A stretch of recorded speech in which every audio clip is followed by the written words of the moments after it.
Pequeños tips para poder ingresar al mundo de la interpretación legal, jurídica, judicial en el Perú.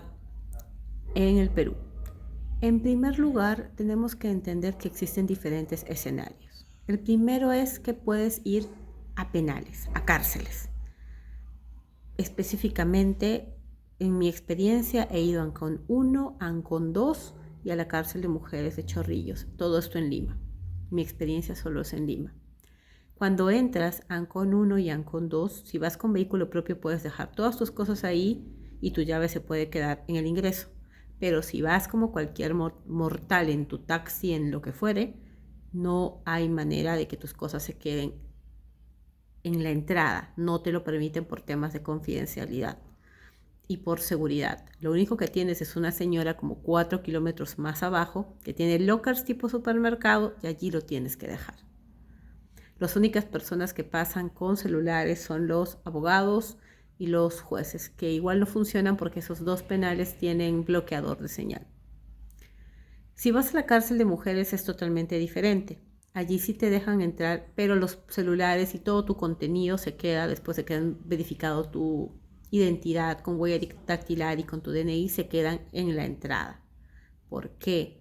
Porque hay unos lockers. Pasas un montón de controles y toda nota, tanto en Ancón 1 y Ancón 2 como en de mujeres, papeles para que tomes notas, todo ello te lo da la misma cárcel. Hay que tener mucho temple, porque recuerden que estamos con presuntos culpables o culpables ya condenados, sean damas o varones, que son los que de alguna u otra manera se portan muy agresivos o se portan, digamos, buscando tu compasión. Un intérprete jamás debe ponerse del lado de ninguna de las partes, únicamente comunica. El protocolo es el mismo presencial en un penal como en una corte, ¿no? Y solamente hacemos el rol de esa interpretación de enlace. Sin embargo, existen otros escenarios en donde podemos aplicar este criterio.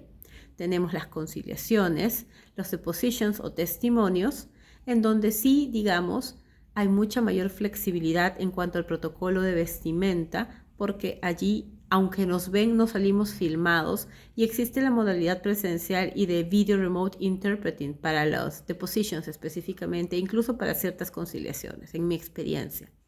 Trabajas con notarios todo el tiempo, abogados, y tienes que tener un muy buen manejo de terminología legal.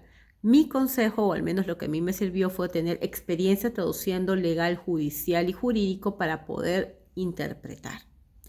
Requisito indispensable es ser miembro del Colegio de Traductores del Perú activo y con una antigüedad de unos 5 años hasta donde he visto que requieren. No es algo que sea una norma, es de acuerdo a las solicitudes que tienen.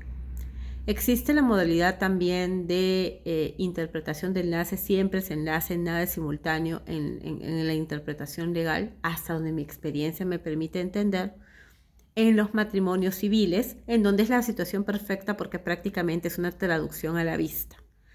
Pero estuvieron reduciendo los tiempos, pero no dura más de 1 hora, a lo mucho. Y también te piden estar colegiado. En otras circunstancias, para los divorcios vas a las notarías cuando el divorcio es consensuado y allí también funges de intérprete cuando requiere, y allí es un enlace mucho más digerible y manejable. Incluso el protocolo de vestimenta, dependiendo del notario, varía, porque ellos te lo ponen. Porque si vas a un distrito, por ejemplo, que digamos podría ser peligroso para tu vestimenta, te flexibilizan comparado con un distrito en donde la seguridad es mucho más aceptable, por decirlo de alguna forma. Y también tenemos para algunos casos específicos lo que mencioné hace poco. El Poder Judicial del Perú tiene casos que lleva virtuales, audiencias virtuales, en distintas plataformas o en una específica. Eso es irrelevante en este momento. En ese sentido, tenemos que hacer una consecutiva per se, un enlace en realidad.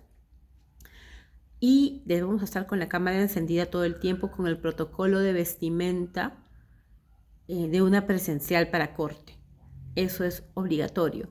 La toma de notas es tu mejor herramienta. A mí me funciona más la toma de notas con tecnología en los eventos de consecutiva virtual en las audiencias, Pero en términos generales, la experiencia es rica, es buena. Hay que tener en cuenta de que en muchas circunstancias no es como en otros eventos de conferencia en donde puedes ir con un par. En estas circunstancias te piden que vayas solo. Es el protocolo por el momento, que puede cambiar, sí, que puede mejorar también, pero es el protocolo que tenemos ahora. Con este escenario y teniendo en cuenta que es un rubro en el que si realmente te especializas a carta cabal puedes tener mucho trabajo, sería bueno que lo dijeras y que lo converses y que necesites contigo mismo, con tus partes involucradas, y si necesitan algún consejo o algún tip, pues pásenme la voz. ¿Y cómo insertarse? Bueno, en mi caso fue a través de los distintos estudios de abogados con los que he trabajado, porque son sus clientes los que solicitan mis servicios, pero con los requisitos que pone el Poder Judicial. ¿Y tú de qué manera piensas insertarte en la interpretación jurídico, legal o judicial?